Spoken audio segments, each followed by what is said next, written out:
Please on whether Just Stop Oil should pay back the £7 million in policing costs. 0207 862 2222. We'd love to know what you think. The Met has claimed it spent more than £7.7 million responding to 515 protests over the past 13 weeks alone. Almost 23,600 shifts have been dedicated to policing the group's campaign of slow marches since April. So, Jenny, what do you think? I think, of course, they shouldn't be asked to pay back the costs of policing their protests, because otherwise only the rich will have the right to protest. We may not agree with Just Stop Oil. It depends on your views on their tactics. But, you know, you can't be expected to foot the bill. What about the anti-Iraq war protest all those years ago? 1 million people marched. The cost of that must have been incredibly expensive to police. Should people have been asked to foot the bill for that? No. We have a right to protest, and we pay our taxes so that we can afford the police, and the police, part of their job is to police protests.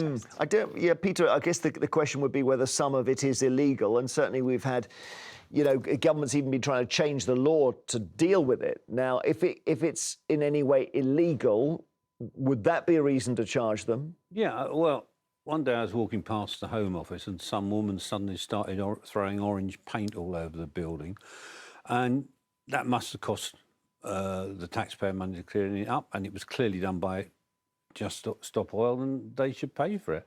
I mean, the fact is that I think the amount of money the Met's paid for this is equivalent of paying 200 officers their salary for a year.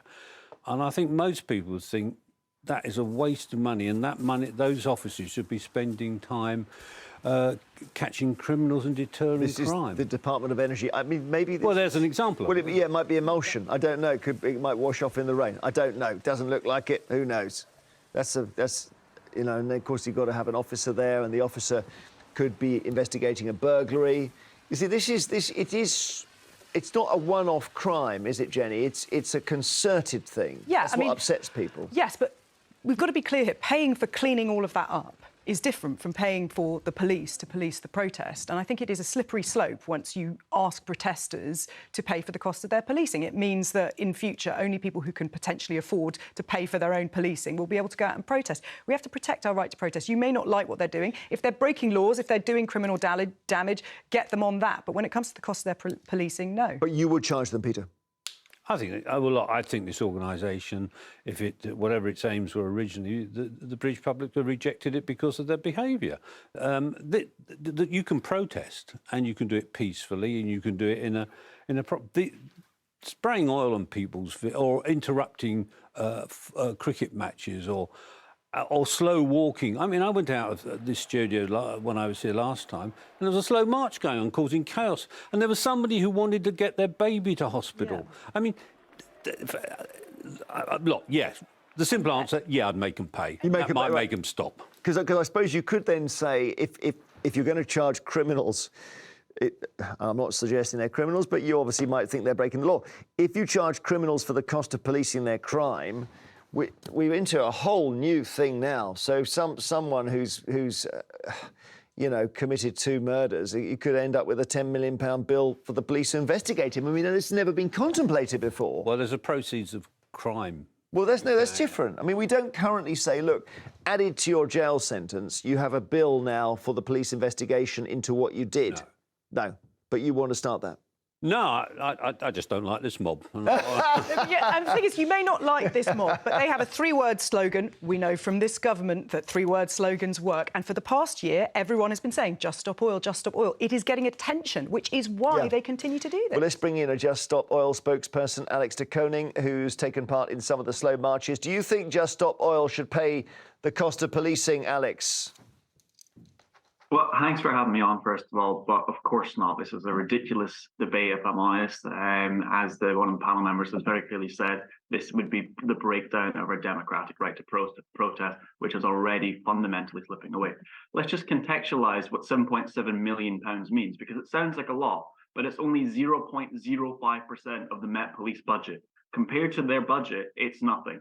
And if we're talking about paying for this, maybe it should be the oil and gas companies that pay for it, considering they have a 91 pence tax relief for every pound that is invested in new oil and gas. A lot of our taxpayer money goes to oil and gas. About £236 million every single week goes to subsidising the oil and gas industry. Why is that not something we're spending more time being outraged about instead? Yeah, okay. Without drifting off topic, the money, 7.7 million, is not nothing. It could be used to solve burglaries. We learnt yesterday that 550 burglaries every day in this country go unsolved. So it's not nothing, is it? No, it's not nothing. But if we got the oil and gas companies to pay taxes, then it would be nothing. We'd be able to get that money back very easily. Look, this disruption can end as soon as the government make a meaningful statement to end new oil and gas. So the question should be, when is the government going to make that meaningful statement to end new oil and gas? Not should. Do you agree with this approach, Jenny? I have to say he's just lost me there, because the minute you say that oil and gas companies need to pay the policing bill, you're basically saying that any kind of policing should be paid for anything other than the police budget, other than taxes. You can't say that. I mean, the whole point is policing needs to be paid. Policing of protests needs to be paid out of the normal policing budget. No company or protester should ask for it. I do think we need to take climate change very seriously. We can see that Southern Europe is on fire at the moment. We need to not be using fossil fuels. I do think that you may have converted everybody who you're going to convert by now, and a lot of people are quite annoyed. But the idea that anybody apart from the police budget should be footing the bill is kind of ridiculous. Let's bring in Claire in Wolverhampton. Hi, Claire. Hi, Jeremy. Would you charge Alex and his friends? I absolutely would not charge them. Just Stop Oil are providing a public service, a service which the government should be doing in raising awareness amongst the public. Their job has been exemplary. Like your speaker just said, Southern Europe is on fire. That's £7 million. If we don't listen to Just Stop Oil, we'll turn into billions when our country's on fire. I'm absolutely disgusted by the statement just in itself. Yeah, I mean, I don't know whether if we stop oil in this country, whether we make a difference to the world's temperature in the long term. I don't know. Peter Bone. I think if you look at the global way of thinking and looking at what China are doing and other countries, I think exactly. I think this country is almost the platform for forward thinking. A lot of scholars come from this country. I think we should be the example we set to the rest of the world. And at the moment, we're doing a pathetic job. Peter. Well, I think Claire is talking about a very important issue of climate change. I'd say that we are actually leading on climate change. Oh, we're not. But Just Stop Oil doesn't agree. But the trouble is, when a spokesman for Just Stop Oil opens his mouth, all I can think of all the damage and protests and the stopping of ambulances. Hang on, Alex, just bear with us. So it just seems to me that you've lost your argument by your behaviour. Sorry, just repeat the last bit, Peter, because I think they've lost the argument by their tactics. Climate change, I think everyone agrees, is a hugely important issue, and how you tackle it, and that's how people might make their decisions which party to vote for the next general election. But when Just Stop Oil speak, I don't listen, because I think of all the damage that... All right, Alex, come back on that. Why are you listening to your own climate? Peter, why are you listening to your own climate scientists instead? Lord Debon has said that we need to stop all new oil and gas. Chris Skidmore has said that we need to stop oil and gas. The International Energy Agency has said we need to stop oil and gas. The Cross-Parliamentary Environmental Audit Committee has said that we need to stop oil and gas. This is not just Stop Oil demand. Everybody is screaming out for this. Who are you finally going to listen to? How do we, out of interest, just a basic thing of how we heat our homes in the winter if we just stop oil and gas? Thanks very much for actually asking about the solutions. I am a climate scientist. I'm doing my PhD in it, and there's so many solutions that we have available that are just not being discussed. The most obvious one is insulation. Why wouldn't we insulate our homes and massively reduce our energy bill? This winter. Secondly, sorry? This winter. So I'm talking about something that's 6 months away. We can't insulate the whole country that quickly. Oh, so we're not going to bother because we can't insulate the whole country. I'm just asking how this works. Let's start getting renewable energies. You can build solar and wind farms in a matter of months. And yes, they do work over winter. Of course, you have wind power over winter, but we also need tidal power. We need hydroelectric power. We need to have cheaper public transport so people can take that more easily instead of going through cars. And there's so many solutions available that are just not being discussed. And if anybody wants to know more about the solutions, the entire last section of the latest IPCC report, which was made from over 17,000 scientific reports, clearly outlines all the solutions to the climate crisis. Okay. And we should just be following that and getting on with the job. There we are. It's cheaper as well. Why aren't we? Thank you. Bob in Oxford, hi. Hey, good morning, Jeremy. How are you doing? I'm well, thank you. Now, do you think that, well, let's go back to basics here. Should Just Stop Oil pay the price of policing them? No, I do not think that. I think that Just Stop Oil have a right to protest, and I think it's a fine country that allows protesters to do that. I've got no problem with that. I have a slight problem with their cause, but that's beside the point. I'm very happy for them to protest on the sidewalk. That's not a problem. The people I think who should be paying back the money is the county commissioners or whatever it is, the equivalent you have here. Those police chiefs, as far as I can see, they've given their officers a mandate to stand by and watch instead of doing their job. They could ask for their money back on the basis it wasn't policed properly. Because they just stood by. Yeah. Exactly. And the problem you have here is the Just Stop Oil protesters have seen it. They thought, hey, guys, we've got a mandate to do this. The cops aren't stopping us, so let's go out and do some more. So the police are being paid to stand around and do nothing.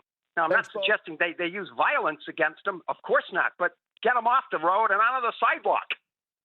Love it. Out of the sidewalk. Thank you, Bob. Brilliant. Great to hear an American voice. Jacqueline in Sussex, hi. Hi. What do you want to say? I just heard Bob. Now I've kind of changed because he's absolutely right. They wouldn't put up with this in Germany. They wouldn't put up with this in other parts of the world. And it's education, education, education. Because if I hadn't had an education, I wouldn't be understanding what Alex is going on about. And he's going on and on and on, going off onto different tangents. And I'm thinking, I do know that 130,000 children are homeless in temporary accommodation. When you are hungry, homeless, and you don't know what's going to happen tomorrow, are you going to care about what oil you use for anything at all? You know, yeah, I mean... We go fossil oil, and we're on to protest, and we can't stop people from being stabbed, and we're all terrified to go out at night. So, Alex, other priorities. So first of all, education is obviously very important, and we should be doing both at the same time. But journalists and the mainstream media are not educating people well enough about the dots connecting the climate crisis. They're not saying that oil and gas is causing the wildfires because we're creating this blanket of pollution, which is keeping the temperatures in, causing the world to be drier. And this is just not being clearly spelt out enough. And secondly, can we please put things into perspective? There are 60,000 roads in London. We block a handful of them at a time for 5 to 10 minutes. Meanwhile, most of Southern Europe is on fire. It's becoming a flaming desert. And just a couple months ago, 10 million people in New York couldn't leave their homes because it was so bad to breathe from smoke from Canada wildfires. Can we just put things into perspective? All right, you've done it. Thank you very much. Alex de Koning from Just Stop Oil. We'll move on after the break. Should there be bigger fines for not picking up dog mess? There's a completely different subject. Over a quarter of dog owners can't be bothered to pick up their pets' mess. 0207 862